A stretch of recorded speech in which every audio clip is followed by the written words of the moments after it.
China is the world's second-largest economy and a major trading partner for many Asian countries. Therefore, its economic performance has a significant impact on the demand and supply of Asian currencies. Recently, China has reported weaker-than-expected data on various indicators, such as industrial production, retail sales, fixed asset investment, and new bank loans. These data suggest that China's economic recovery from the COVID-19 pandemic is losing momentum and facing headwinds from domestic and external factors. One of the external factors is the hawkish stance of the U.S. Federal Reserve, which has signaled that it will start tapering its bond-buying program soon and raise interest rates earlier than expected. This has boosted the U.S. dollar and put downward pressure on other currencies, especially those with low interest rates and high debt levels. Another external factor is the geopolitical tension between China and some of its neighbors, such as Taiwan, Japan, and India. This has increased the risk of military conflict and trade disruption in the region, which could hurt the economic prospects and confidence of Asian countries. The weak data and external factors have reduced the demand for Asian currencies from both domestic and foreign investors. Domestic investors may seek to diversify their portfolios away from local assets and into safer or higher-yielding assets abroad. Foreign investors may reduce their exposure to Asian markets due to lower growth expectations and higher risk aversion.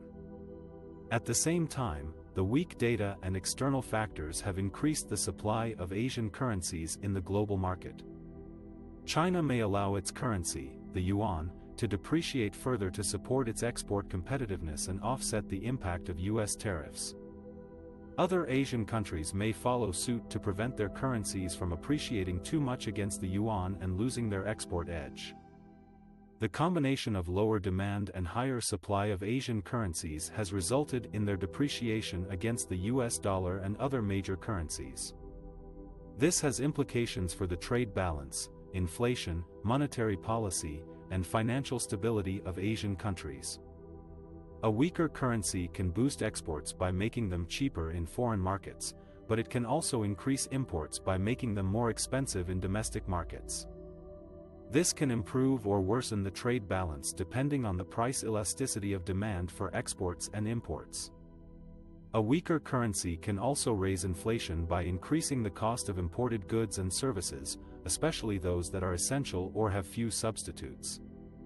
This can erode the purchasing power of consumers and businesses and reduce their real income and profits. A weaker currency can also affect the monetary policy of Asian central banks, which may have to balance between supporting growth and containing inflation. Some central banks may raise interest rates to defend their currencies and curb inflationary pressures, but this could hurt growth by increasing borrowing costs and dampening demand. Other central banks may keep interest rates low to stimulate growth and maintain financial stability, but this could fuel inflationary expectations and capital outflows. A weaker currency can also pose challenges for financial stability by increasing the debt burden of borrowers who have taken loans in foreign currencies. This could impair their ability to service their debts and increase their default risk.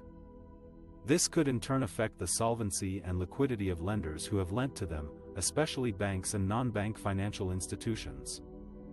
In conclusion, China's weak data affects the demand and supply of Asian currencies by reducing their attractiveness to investors and increasing their availability in the market. This leads to their depreciation against the US dollar and other major currencies, which has various economic and financial implications for Asian countries. The Fed's hawkish tone means that it is signaling its intention to raise interest rates sooner and faster than expected to fight inflation. This has implications for the interest rate differential and capital flows in the region. Interest rate differential is the difference between the interest rates of two countries or regions. When the Fed raises interest rates, it makes the US dollar more attractive to investors who can earn higher returns by holding US assets. This increases the demand for the US dollar and puts upward pressure on its exchange rate. Capital flows are the movements of money across borders for investment purposes. When the Fed raises interest rates, it also reduces its balance sheet by selling some of its bonds and securities.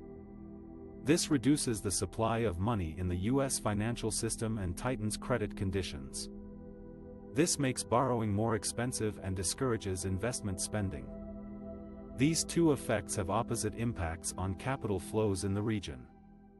On one hand, higher U.S. interest rates and a stronger U.S. dollar attract capital outflows from Asia as investors shift their portfolios to U.S. assets. This reduces the availability of funds for investment and consumption in Asia and lowers economic growth. On the other hand, lower U.S. investment spending and tighter credit conditions reduce capital inflows to Asia as U.S. investors reduce their exposure to emerging markets. This also reduces the availability of funds for investment and consumption in Asia and lowers economic growth.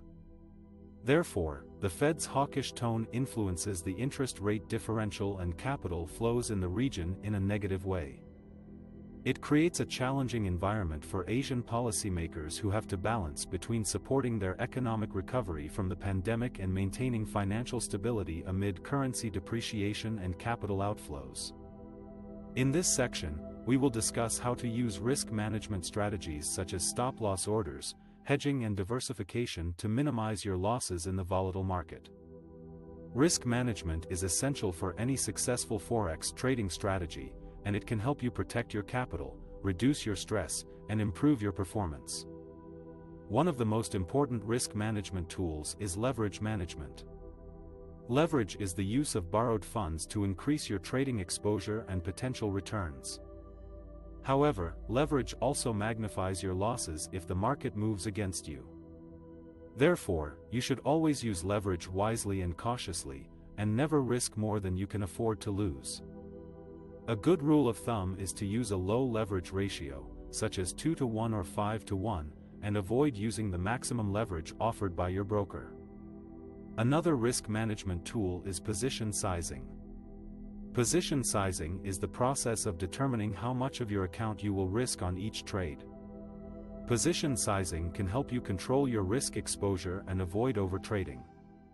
A common method of position sizing is to use a percentage of your account balance, such as 1% or 2%, as your maximum risk per trade. This means that if you have a $10,000 account and you risk 1% per trade, you will not lose more than $100 on any single trade. A third risk management tool is stop-loss orders. Stop-loss orders are orders that automatically close your position when the price reaches a certain level that you specify. Stop-loss orders can help you limit your losses and protect your profits. You should always set a stop-loss order before entering a trade, and adjust it according to the market conditions and your trading plan. A common way to set a stop-loss order is to use a technical indicator, such as a moving average or a support or resistance level, as a reference point. A fourth risk management tool is hedging. Hedging is the practice of taking opposite positions in two or more instruments that are correlated or related in some way. Hedging can help you reduce your exposure to market fluctuations and offset some of your losses. For example, if you are long on euro to US dollar and you expect the euro to weaken against the dollar due to some negative news, you can hedge your position by shorting euro to pound sterling or buying US dollar to Swiss franc.